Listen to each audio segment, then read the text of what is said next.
সারা বাংলায় ভাই এগিয়ে চলো।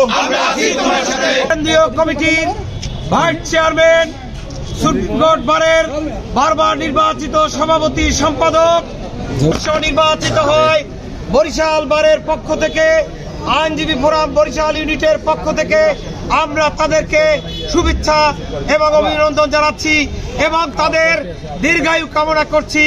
আগামী দিনে আমরা বেগম খালেদা জিয়ার নেতৃত্বে তারেক রহমানের নির্দেশে আমরা সারা বাংলাদেশে এই আমাদের সিনিয়র আইনজীবী এবং আমাদের অভিভাবক আইনজীবী ফোরামের কেন্দ্রীয় কমিটির সম্মানিত সভাপতি তাদের নেতৃত্বে আমরা ইনশাল্লাহ মানুষের গণতন্ত্র অধিকার উদ্ধারের জন্য আমরা আন্দোলন সংগ্রাম করব।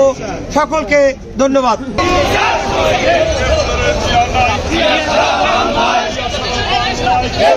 জিয়া